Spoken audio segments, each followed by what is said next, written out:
Hello guys. போன வீடியோவில் வந்து நம்ம ஒரு போஜோ கிளாஸ்னால் என்ன அப்படிங்கிறத பார்த்தோம். தென் வந்து அந்த போஜோ கிளாஸை எப்படி டிஃபைன் பண்ணுறது அப்படிங்கிறத பார்த்தோம்.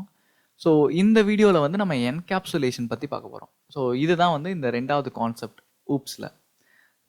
அந்த கான்செப்ட் போகிறத நான் அதுக்கு போகிறதுக்கு முன்னாடி ஜஸ்ட் வந்து ஒரு எக்ஸ்ப்ளனேஷன் மாதிரி ஒன்று கொடுக்குறேன். ஸோ என்கேப்சுலேஷன்னா என்னங்கிறது ஃபஸ்ட்டு உங்களுக்கு தெரியணும்ல. ஸோ அதுதான் இது. Protecting the confidential values are not giving the access to that values அப்படின்னா ஒன்றும் இல்லை. நான் அதுக்கு வந்து ஒரு நல்ல எக்ஸாம்பிளாக நம்ம இந்த போஜோ கிளாஸையே எடுத்துக்கலாம். போஜோ கிளாஸில் என்ன கொடுத்துருக்கேன்? நேம் கொடுத்துருக்கேன், ஏஜ் கொடுத்துருக்கேன், தென் அட்ரஸ் கொடுத்துருக்கேன். ஸோ இப்போ நம்ம என்ன பண்ணலாம்? இப்போ இந்த நேமுக்கு வந்து ஒரு வேல்யூ அசைன் பண்ணணும்னு வச்சுக்கோங்களேன். நம்ம இப்போ என்ன பண்ணுவோம்? இங்கே செட் நேம்னு இங்கே ஒரு மெத்தட் இந்த மெத்தட் இருக்கா? ஸோ இதை கால் பண்ணி தானே நம்ம அந்த நேமோட வேல்யூ வந்து செட் பண்ணுவோம். But instead of setting name there எப்படி பண்ணலான்னா இங்கே யூசர் டாட் நேம்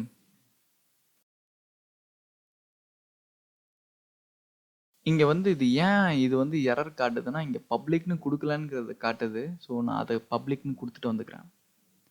இங்கே வந்து நான் பப்ளிக் கொடுக்குறேன். ஓகே,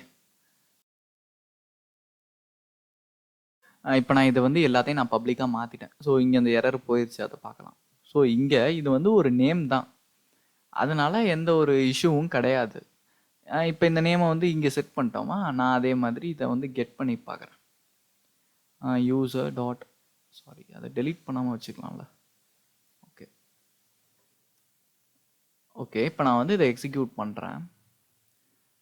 எக்ஸிக்யூட் பண்ணால் அஸ் யூஷுவல் இந்த வேல்யூ தான் அகெயின் வரும். பார்ப்போம். பார்த்தீங்கன்னா தெரியும், அதே ஷஃபிக் தான் மறுபடியும் வந்திருக்கு. போன இதில் என்ன பண்ணோம்? நம்ம வந்து செட் நேம் வச்சு நம்ம செட் பண்ணோம். பட் வந்து இங்கே வந்து நம்ம பொதுவாக வந்து அந்த நேமை கால் பண்ணி அதை அசைன் பண்ணியிருக்கோம். உங்களுக்கு இதனால என்ன யூஸு? ஸோ எதுக்காக அப்புறம் நம்ம செட் நேம் யூஸ் பண்ணோம்? அங்கே தான் வந்து என்கேப்சுலேஷன் ஒர்க் ஆகுது. ஸோ இதை வந்து நம்ம பப்ளிக்காக கொடுத்துருக்கோம். ஸோ யார் வேணாலும் வந்து இந்த நேமை நம்ம செட் பண்ணிக்கலாம். இப்போ வந்து நம்ம நேமை வந்து ப்ரொடெக்ட் பண்ணணும். ஸோ கான்ஃபிடென்ஷியல் இன்ஃபர்மேஷன் அது. ஸோ இப்போ நீங்கள் வந்து ஒரு யூசருங்கிற ஒரு போஜோ கிளாஸ் ஒன்று க்ரியேட் பண்ணுறீங்கன்னா நம்ம இந்த நேமை வந்து கான்ஃபிடென்ஷியலாக வச்சுக்கணும். யாரையும் வந்து தேவையில்லாமல் ஆக்சஸ் பண்ண விடக்கூடாது. ஸோ இப்படியே நம்ம டேரெக்டாக எடுத்து ஆக்சஸ் பண்ண விடக்கூடாது. இங்கே உங்களுக்கு நீங்கள் பார்த்தீங்கன்னா தெரியும், இங்கே நம்ம டேரெக்டாக டாட் நேம்னு போட்டு கான்டாக்ட் பண்ணியிருக்கோம், கால் பண்ணியிருக்கோம். ஸோ இப்படி யாரையும் ஆக்சஸ் பண்ண விடாமல் தடுக்கிறதுக்கு தான் என்கேப்சுலேஷன் சொல்லிட்டு ஒரு கான்செப்ட் உள்ள வருது. அதுபடி நம்ம என்ன பண்ணுவோம்? இதை ப்ரைவேட்னு போட்டுருவோம்.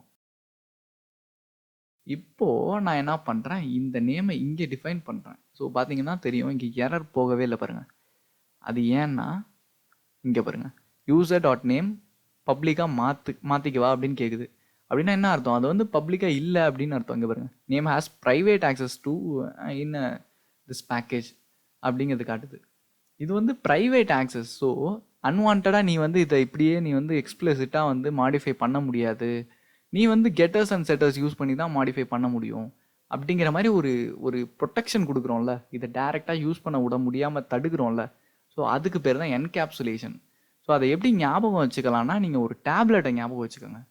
டேப்லெட்டு இது ஒரு பிளாஸ்டிக் கவர் மாதிரி இருக்கும்ல ஒரு டேப்லெட்டில். அந்த டேப்லெட் குள்ற கூட நீங்கள் அந்த மருந்தெல்லாம் பார்க்கலாம். ஸோ அந்த மாதிரி அந்த மருந்து வந்து ப்ரொடெக்டடாக இருக்க வேண்டிய ஒரு விஷயம்.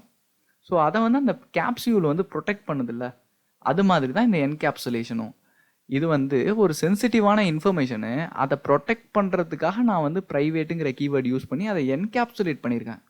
ஸோ அந்த கான்செப்ட் தான் என்கேப்சுலேஷன். ஸோ இதை வந்து நீங்கள் என்கேப்சுலேஷனில் தெரிஞ்சுக்கிட்டால் போதும். யாராவது கொஷின்ஸ் கேட்டாலும் இந்த மாதிரி நீங்கள் எக்ஸ்பிளைன் பண்ணலாம். இன்டர்வியூவில் கேட்டாலும் இந்த மாதிரி எக்ஸ்பிளைன் பண்ணலாம். நான் உங்களுக்கு அந்த ரியல் டைம் எக்ஸாம்பிளையும் காமிச்சேன். ஸோ அதுதான் about the encapsulation. And that's it about this video. And if this video found useful to you, then share with friends and family. உங்கள் ஃப்ரெண்ட்ஸ் யாராவது வந்து ப்ரோக்ராமிங்கில் இன்ட்ரெஸ்டடாக இருக்காங்க, அவங்களும் வந்து ஜாவா கற்றுக்கணும்னு நினைக்கிறாங்க அப்படின்னா அவங்களுக்கும் வந்து ஜஸ்ட் இதை ஃபார்வர்ட் பண்ணுங்கள். அண்ட் தேங்க்ஸ் ஃபார் வாட்சிங் this video. And this is Shafiq signing off. Bye. See you in the next video. I think the girls with their nails done now.